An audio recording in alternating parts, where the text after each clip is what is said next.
there lived a boy who dreamed of rocket ships and floating weightless once upon a time. He wanted to be Captain Kirk. Impossible? There's no such word, and brick walls only made him want to climb. Once upon a time, we've all been dreamers. But once upon a times can fade unless we seize each day. And if the life you live is true, the dreams you have will come to you. A teacher told me once upon a time.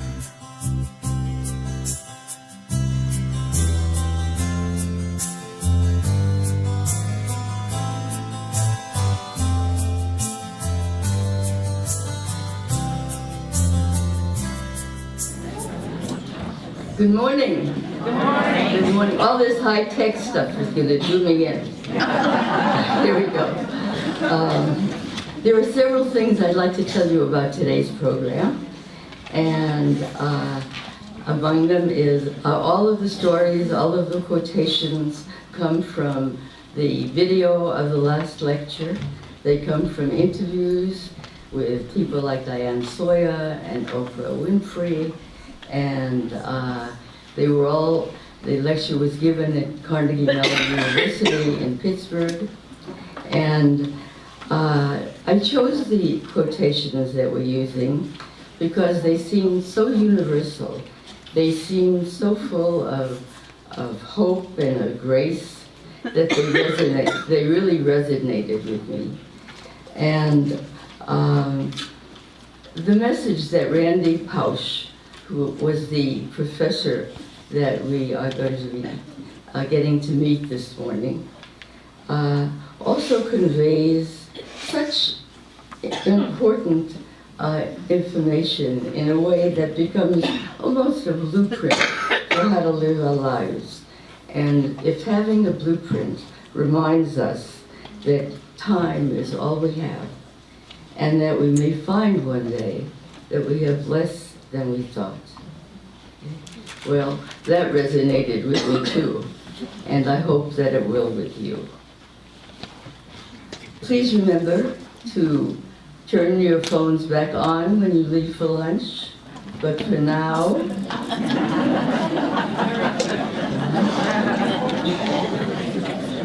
I'd like to thank Anne Vanwick of our tech staff for her constant responsiveness to making arrangements for this morning, and my deep appreciation to John Gross, a family friend without whose expertise and technical skills I could not have put this program together.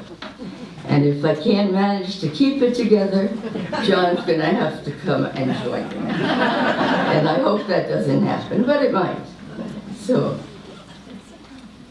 a couple of, for your information, links to all of the sources that I use are already posted on our website.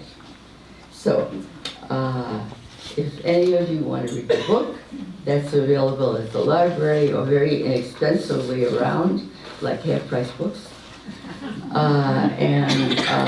The lecture's worth looking at, and is the interviewing with Diane Sawyer.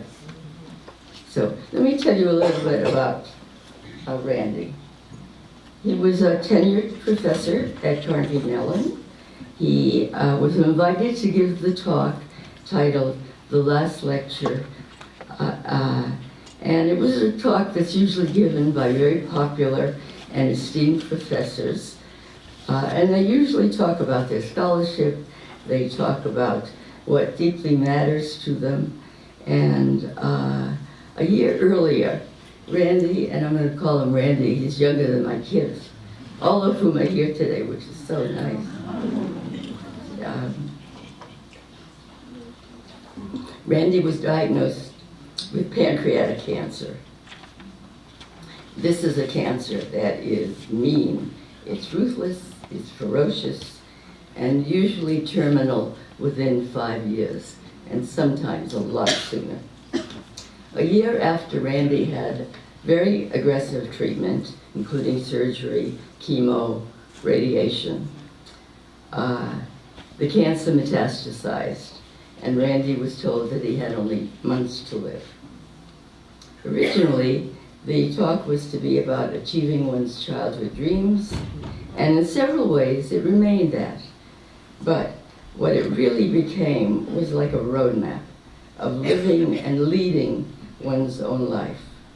It was about the importance of overcoming obstacles, of enabling the dreams of others, of reaching some of your own dreams, and of considering a very key question, one that I think is mighty important for us to ask, which is, are you spending your time on the right things? The summation of everything that Randy had come to believe and to live went viral across the world. Over 10 million hits to hear the lecture, to sort of be part of what this man was saying. And I think it's because what he says inspires us to wonder, when the time comes, as it does to each of us, to say goodbye, how will we do that? An ultrasound, a CAT scan, I don't want to do that. a life changed in a sentence. John, how do I turn this back? It's okay. Do I just hit this again? Okay, it came back all by itself. You have to bear with me. Tech isn't much. I send emails and then I call up to see if the person got it.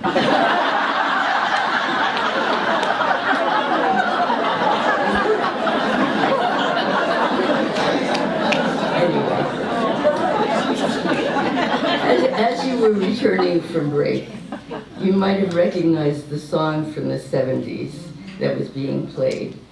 And it was Time in a Bottle. It was sung by Jim Croce. And it was natural to include, although not everybody would remember it from the 70s, right? Right. That too. But at any rate, in the lecture, Randy several times expressed the wish that he could put time in a bottle, that he could put himself in a bottle. And he wanted to do that in the hope that maybe someday the bottle would come up on a shore where his kids could find it. On the screen is a picture of a lion. Handsome? Yes. Mm-hmm. But he's an injured lion. And initially, Jay, Randy's wife, really resisted the idea of his accepting an invitation to give the lecture at Carnegie Mellon, because she didn't want any time taken away from the kids or from herself. And they had just moved from Pittsburgh to Chesapeake Bay, where Jay would be nearer to her family when Randy died. So, but Randy, in his inimitable way, said, Jay, I've got to do it. I yearn to do this lecture. And then said, even an injured lion wants to know that he can roar. And how could I not include that? And then find this beautiful animal on Google. I had a good time with that. And it is amazing, the pictures, the sets of pictures that come up. That was some of the best time of putting this together. And the other time was with John, who is actually videographing this for us today, or for me. And I'd like to introduce him, John Gross, who, as I said, I could never have put the program together in the way that it is happening without his help. And he came to make sure that it happens. We're using something to make me taller. The next time through, I won't need it. An ultrasound, a CAT scan, a life changed in a sentence. And he said, Randy, there's a mass on your pancreas. And he said, and it's not fair. Don't think it's unfair. We all stand on the dartboard, and a very small percentage of us are going to catch the dart labeled pancreatic cancer. And I was unlucky, but it wasn't unfair. Pancreatic cancer is pretty much the most fatal cancer of all. It is ruthless. It is brutal.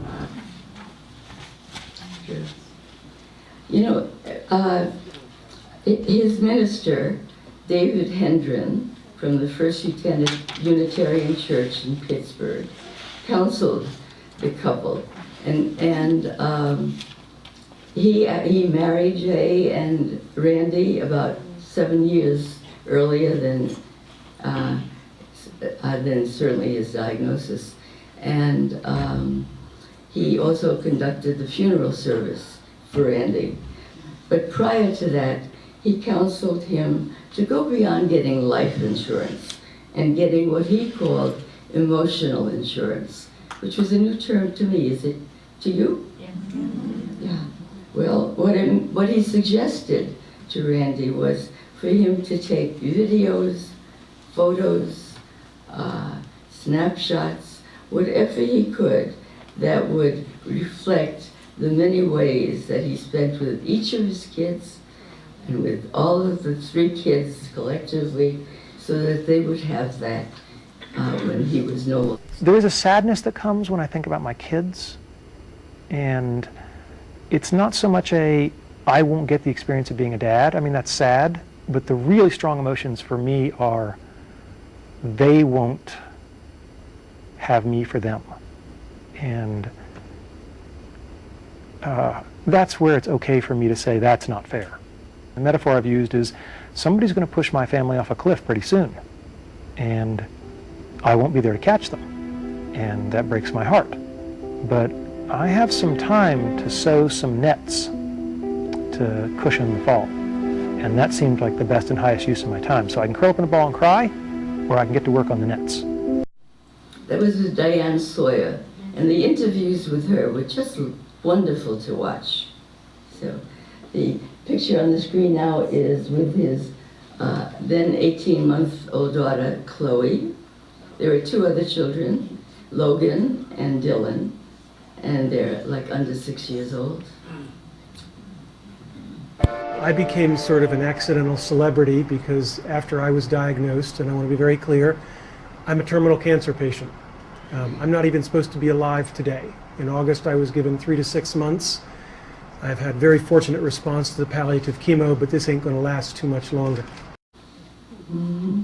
When he appeared before Congress, he really spoke very forcefully about the courage, the funding, the research that it would take to either begin to look at new treatments for pancreatic cancer or a possible cure, connected in some important ways with genetics. This cancer is the 4th leading cause of death in the States. Isn't that amazing? And in 30 years, there have been no advances in treatment. So. In case there's anybody who wandered in and doesn't know the backstory, my dad always taught me when there's an elephant in the room, introduce them. Mm-hmm. Anybody familiar with that quote? Anybody know how we managed to not talk about some of the things that ought to get talked about in families? I would think, I know it appealed to me. Of the many strangers who offered Randy and Jay help get them through this very bad time, Randy was greatly moved by one who told him about Krishnamurti, who was the spiritual leader, and who, when he was asked what he believed was the most appropriate way to say goodbye to somebody who was dying, he said this: "Tell your friend that in his death, a part of you dies also and goes with him or her. And wherever he goes, you will go also. He will not be alone." And as you can imagine, this gave solace and comfort to Randy. He neither hid nor denied the diagnosis of this grim reality. He was following, as he often did, what his father said, which was to tell the truth.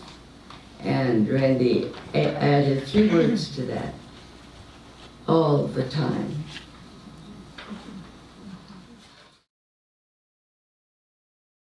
We cannot change the cards we are dealt, just how we play the hand.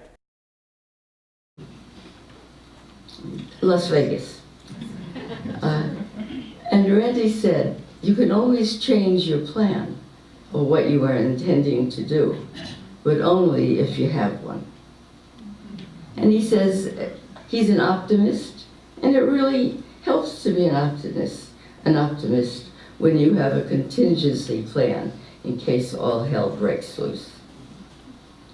Randy seemed to live by and be comforted by words of the Serenity Prayer. And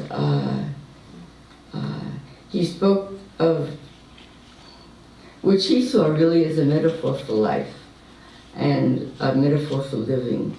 And for example, he spoke of playing the hand of cards that one's dealt. And now again, he spoke of then having some time in advance that he could use to help keep his family from falling off a cliff. And I think you can read this, but what it also says, and my mouth is very dry today, probably all text stuff. God, grant me the serenity to accept the things that I cannot change, and the courage to change the things that I can, and then the wisdom to know the difference.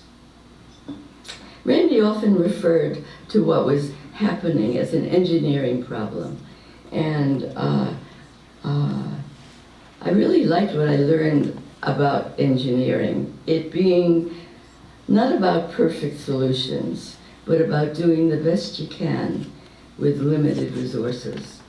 And I think that fits for most of us. It's a kind of nice philosophy. And he also says that sometimes with the passage of time and the challenges that life imposes, surrendering becomes the right thing to do. There were things that Randy was not going to cover in his lecture. He wasn't going to talk about cancer. He wasn't going to talk about childhood, his own childhood dreams, but he did. And what he listed as the things that he would do were, come on, he likes keeping the Serenity Prayer on.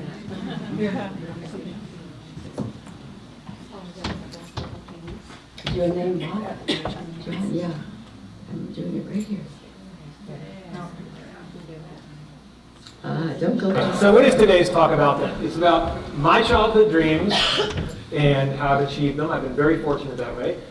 How I believe I've been able to enable the dreams, of others.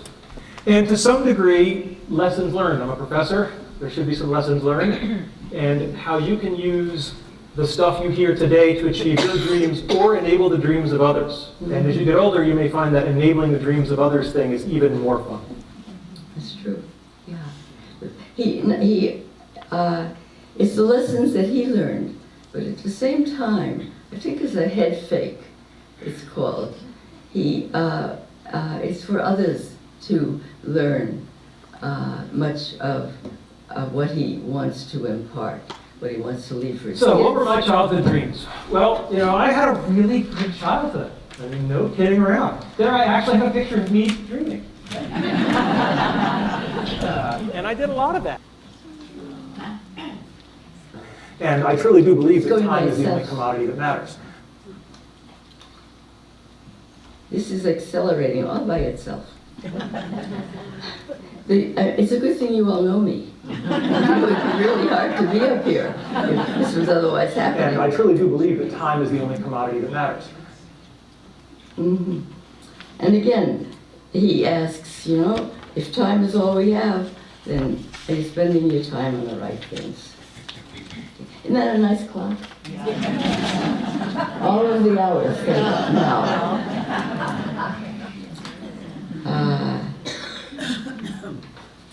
And in many ways, Randy's fate is ours, only it's sped up.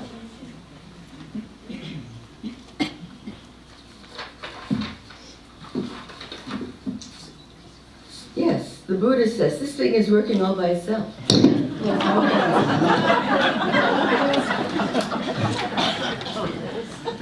The Buddha says, the past is already gone. The future's not here yet. There's only one moment for you to live, and that's in the present, now. I liked when Randy also said, and it's a quote, you never want tomorrow to rob you of today. Isn't that a nice quote? Yeah. And also he said, you don't beat the grim reaper by living longer. You beat the grim reaper by living better. And I think another principle of engineering has to do with not everything needs to get fixed. Isn't that a blessing? I should have to reread that one, I think. Randy and Jay were advised by their therapist to eliminate whatever they could that wasn't helpful. In fact, their mantra became not helpful. And they needed to do that in order to function with all of the things that they needed to do. All right, let's talk about football. My dream was to play in the National Football League. Mm-hmm. Didn't even touch this, it's back here. All right, let's talk about football. My dream was to play in the National Football League. No, I did not make it to the National Football League, but I probably got more from that dream and not accomplishing it. And I had a coach, Jim Graham, and he was old school. And he showed up for practice the first day, and he hadn't brought any footballs. And one of the other kids said, excuse me, Coach, but there's no football. And Coach Graham said, right, how many men are on a football field at a time? So he said, 11 on a team, 22. And Coach Graham said, all right, and how many people are touching the football at any given time? Well, one of them. And he said, right, so we're going to work on what those other 21 guys are doing. And that's a really good story because it's all about fundamentals. Fundamentals, fundamentals, fundamentals. You've got to get the fundamentals down because otherwise the fancy stuff isn't going to work. Mm-hmm. And these pictures on here of these children, building the box, beginning to fill it with dirt and plantings, and then ending up with a quite nice tray of food. It kind of goes with what we heard this morning, which is rather nice. There was a weekend that Randy spent with some friends scuba diving. And it was wonderful for him because they teased him about being called St. Randy of Pittsburgh. And when Randy began to put sunscreen on, one of them said, so Randy, afraid of getting skin cancer? Kind of putting good money after bad. Randy had a good time that weekend. And what he said about it, just stay with me. what he said about that was, I'm living like I'm dying, but at the same time, I'm very much living like I'm still living. I will admit. There was one practice where he just rode me all practice. And when it was all over, one of the other assistant coaches came over and said, "Yeah, Coach Graham rode you pretty hard, didn't he?" I said, "Yeah." He said, "That's a good thing." He said, "When you're screwing up and nobody's saying anything to you anymore, that means they gave up." Yeah. On a personal note, that wasn't always my experience. Criticism always didn't feel very kindly. And it's very important to know that if you don't achieve your dreams, you can still get a lot by trying for it. There's an expression I love, experience is what you get when you don't get what you wanted. And as a matter of fact, it often becomes the most valuable thing that you end up offering. It's a nice thing to bring to the table, makes you more welcome, more valuable. And along with that, Randy says, never give up. Keep at it. Don't bail. Dig deep. The best goal is at the bottom. And I think the other words were at the bottom of the crap. So,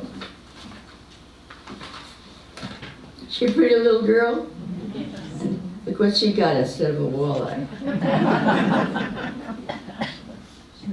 We send our kids out to play football or soccer or swimming or whatever it is. And it's the first example of what I'm going to call a head fake or indirect learning. We actually don't want our kids to learn football. We send our kids out to learn much more important things. Teamwork, sportsmanship, perseverance, etc., etc. And these kinds of head fake learnings are absolutely important. And you should keep your eye out for them because they're everywhere. Mm-hmm.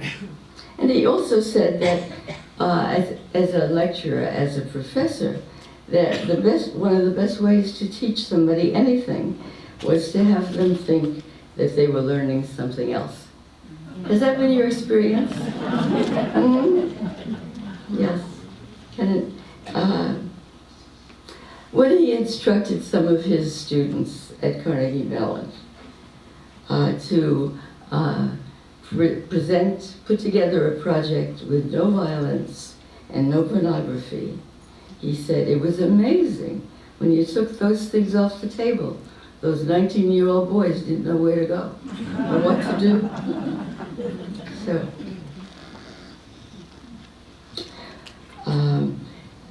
Randy was a winner many, many times of stuffed animals. And he was asked during one of the interviews, how do you account for that? How'd you do that?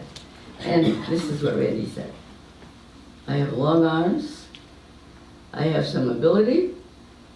I was persistent. Tenacity is something that's a virtue, but that I have. And it's kind of nice to have some necessary resources like money. And he also said that so many people who do not win stuffed animals sort of give it a try, maybe 2 tries, and then quit, like they're never going to do that again. But Randy felt that hanging in there and using your abilities, your necessary resources, if you have them, also became a metaphor for life. Yeah, don't give up. Don't bail. This is coming up. But remember. Yeah. But remember. Where'd it go? All these brick walls and I don't know. I'm not even touching this.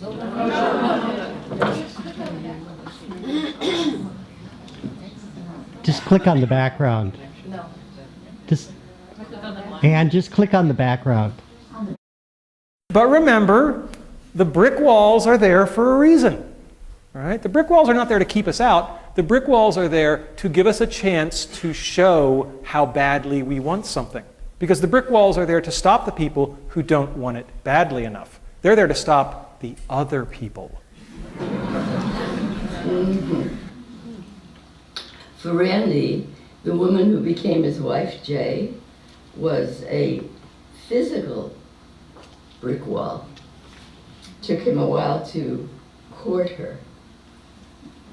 What's on the board now has to do with what he called some of the very best parenting advice he ever got from a flight attendant.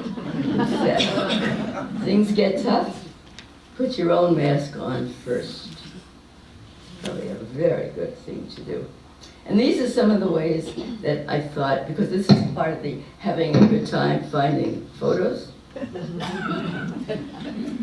When you are stressed, full of things that you gotta do, it might be a good idea to become self-protective.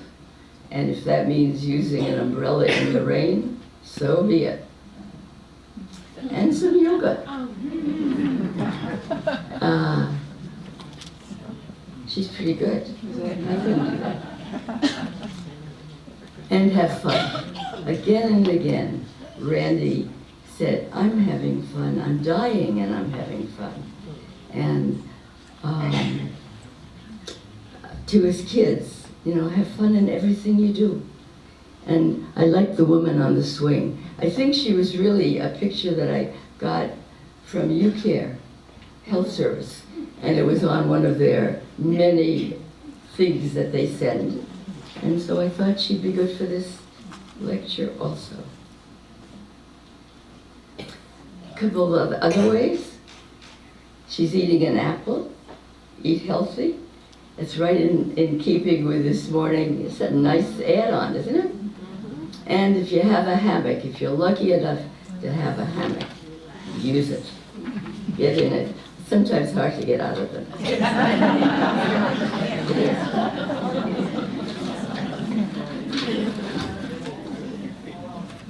Andy was my first boss. I could tell you Andy stories for a month, but the one I will tell you is that it had never occurred to me in a million years to go to graduate school, just out of my imagination. And Andy said, go get a PhD, become a professor. And I said, why? He said, because you're such a good salesman that any company who gets you is going to use you as a salesman, and you might as well be selling something worthwhile, like education.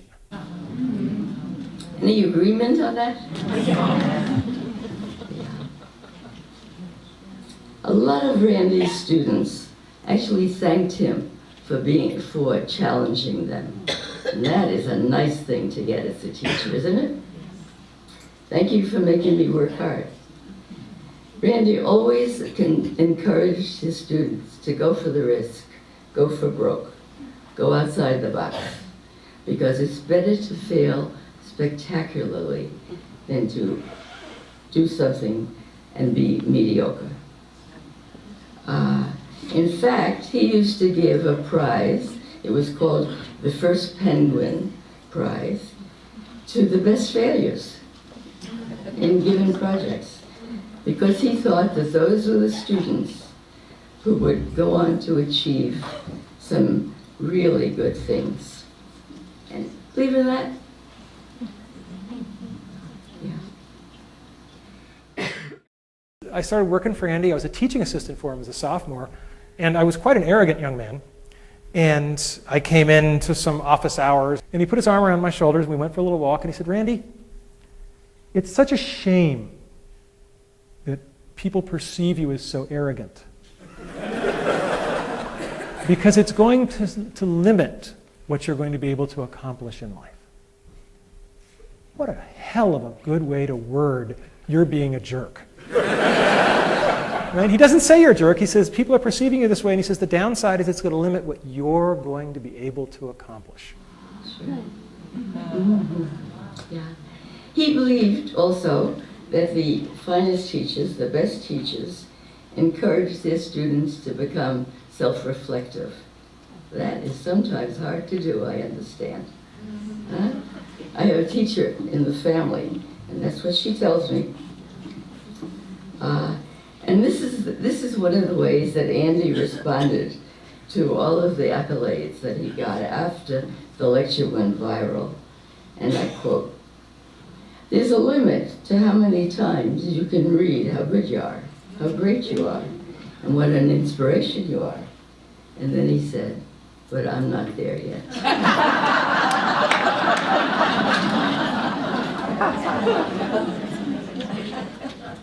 You better decide early on if you're a Tigger or an Eeyore. Tiggers are energetic, they're optimistic, they're curious, they're enthusiastic, and they have fun. And never, ever underestimate the importance of having fun. You just have to decide if you're a Tigger or you're an Eeyore. I think I'm clear where I stand on the great Tigger-Eeyore debate. Wouldn't it have been fun to know, huh?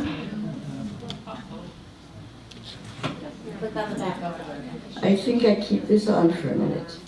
And I think that there was a time that Randy actually reflected some Eeyore.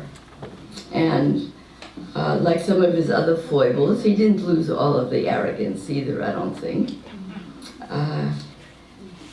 He just becomes Joe Every Guy, which makes him really special. But 8 months after the surgery, the cancer had come back. A dedicated Tigger had to reach inside himself again. I've never found anger to make a situation better, and right now I've got a finite amount of time, and I can spend that time angry, or I can spend that time doing something productive and worthwhile and having fun. Mm-hmm. My mom. Mothers are people who love you even when you pull their hair. And I have two great mom stories. When I was here studying to get my PhD and I was taking something called the theory qualifier, which I can definitively say is the second worst thing in my life after chemotherapy.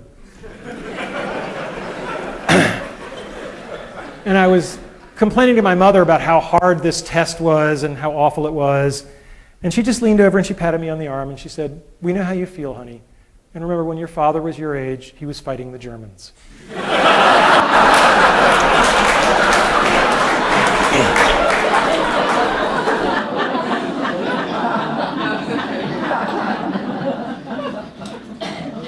And his second story. After I got my PhD, my mother took great relish in introducing me as, "This is my son. He's a doctor, but not the kind who helps people."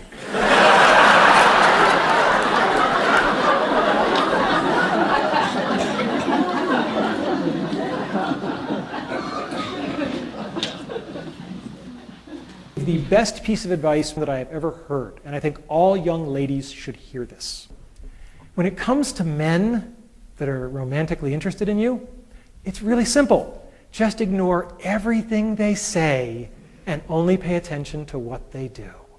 And I thought back to my bachelor days and I said, damn. Next time through, I'm going to pay attention to that one.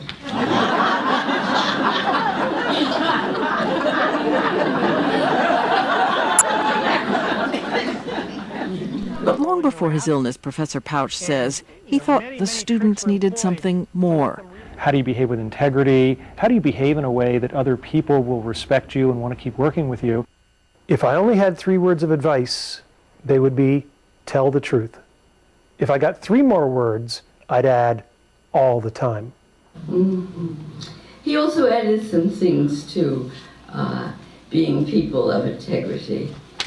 He suggested people write handwritten thank you notes and expressing gratitude for the blessings that you are lucky enough to be given.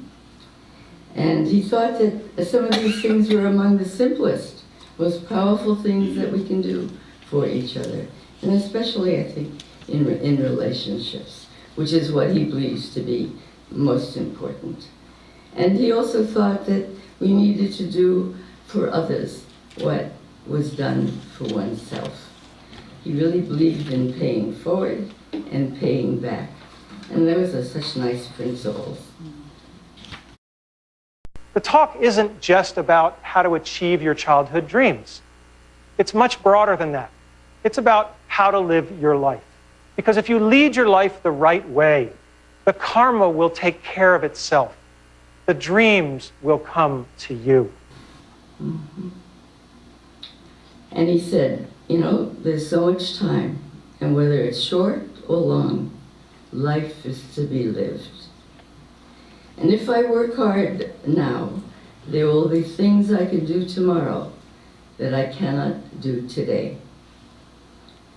And when you go into the wilderness, and I gotta say, when I came across this one, it sort of felt like this might be a wilderness for me with the high-tech stuff. But what he said was, when you go into the wilderness, the only things that you can really count on is what you take with you. And essentially, the wilderness is anywhere except your home or your office. So, bring batteries, a repair kit, an extra light bulb, money, always money. It was fun to come across this picture, wasn't it?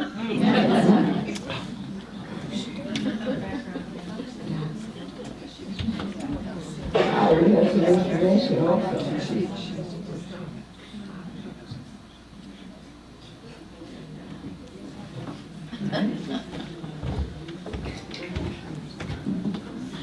This is full of surprises. Aren't they lovely? Yes.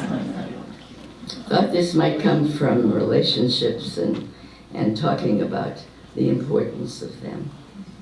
And Randy said, your passion, some of your dreaming, has got to come from the inside. Got to come from the things that fuel you. And that has to be on the inside.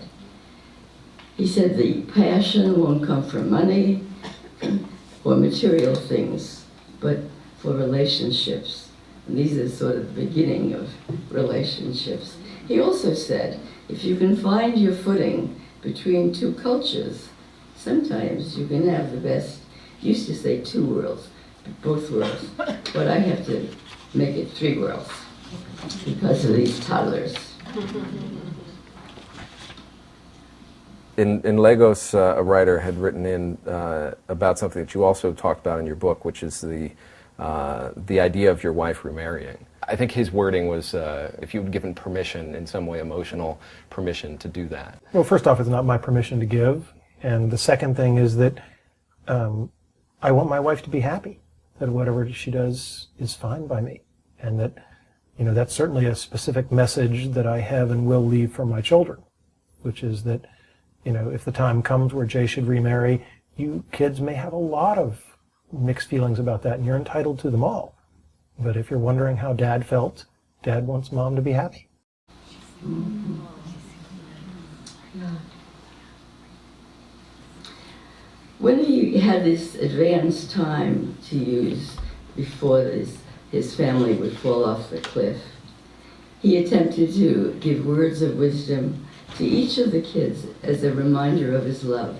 And he did this not just the 3 of them, because Chloe was so young. What he wanted her to know was he was the first man to ever fall in love with her.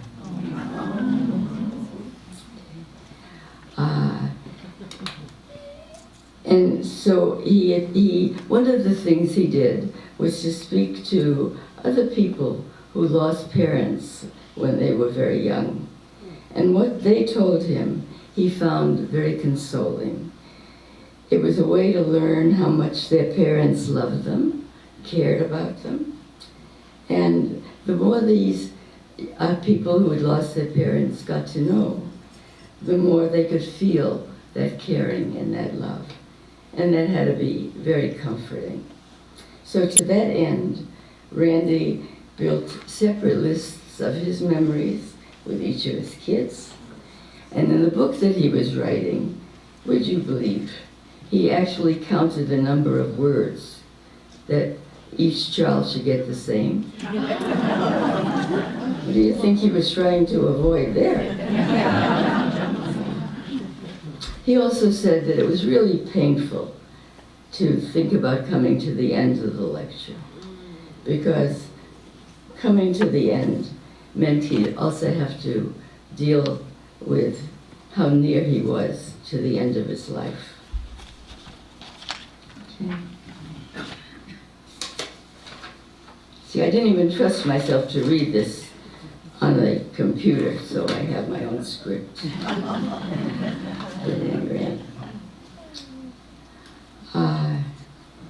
When Randy was nearing the end of his life, he said he was really glad to be home, to be at home and surrounded by family, and in particular by his friend Steve Seabolt. And he laughed among the things that were happening, and he said, "I just feel bad, really bad about the dying part."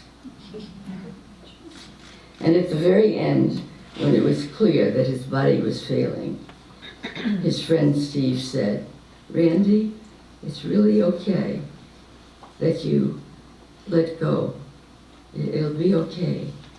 And Randy's reply, which also came to be his very last words, were, "I'll get back to you on that." Would you believe? We're going to take some time for reflections. And this would ordinarily be at the tail end of a presentation, but I'm going to come back and do something else. So, for the whole thing? Yes. That's because we had this misery with this thing. Very, very unhappy about that. But, well, let's take a vote. I don't know how that got back on here, but here we are. We can use whatever time we have for reflections, or the minister, David Hendren, adapted a poem and a song that is just lovely. And maybe you'll do some reflecting over lunch. What do you think? Yeah?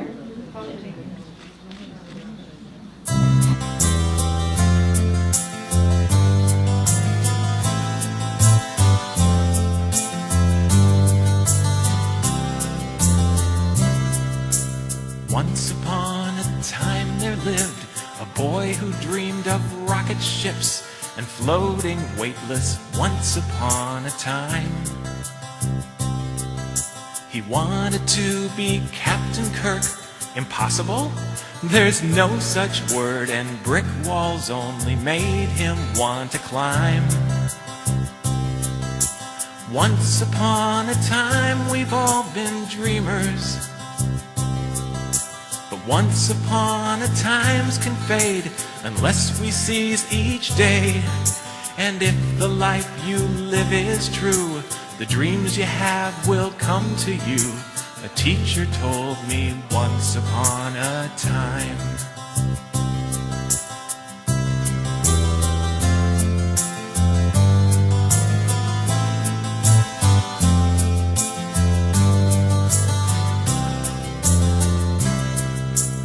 Once upon a time before, an injured lion had to roar, and millions heard it once upon a time.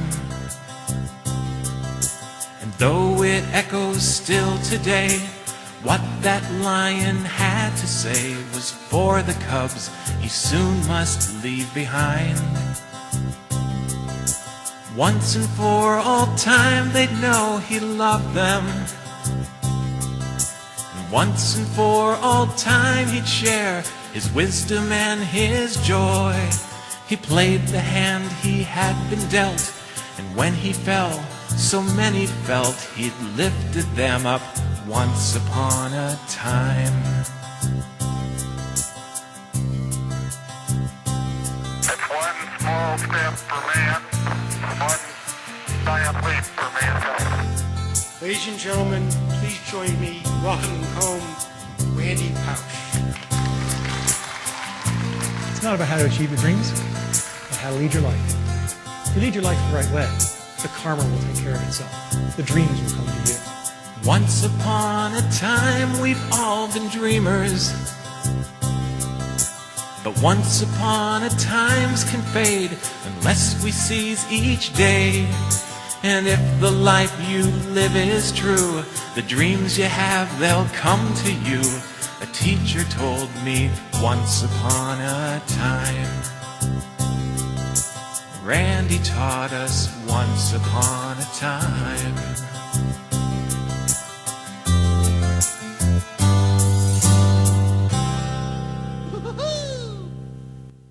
This is the poem. And I'm keeping my hands off this. These things that happen, you know?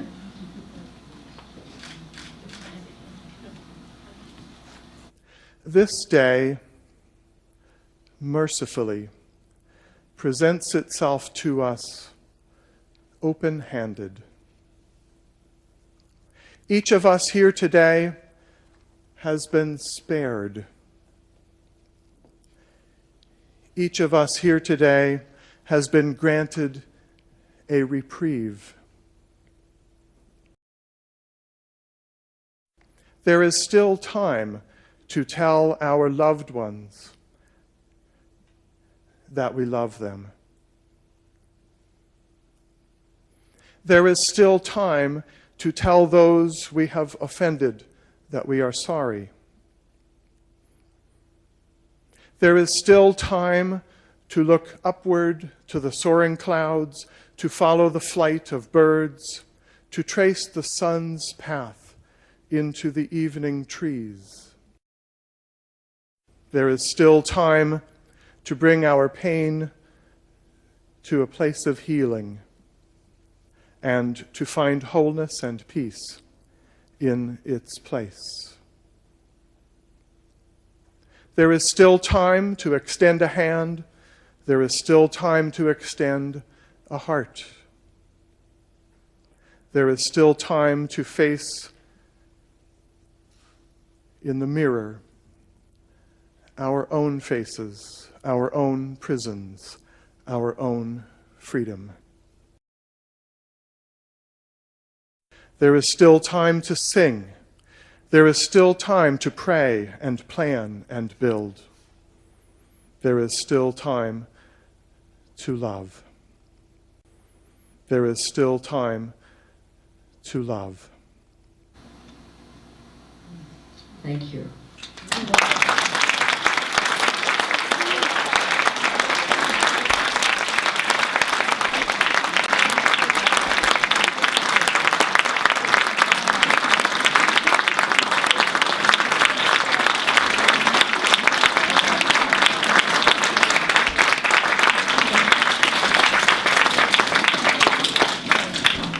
Thank you.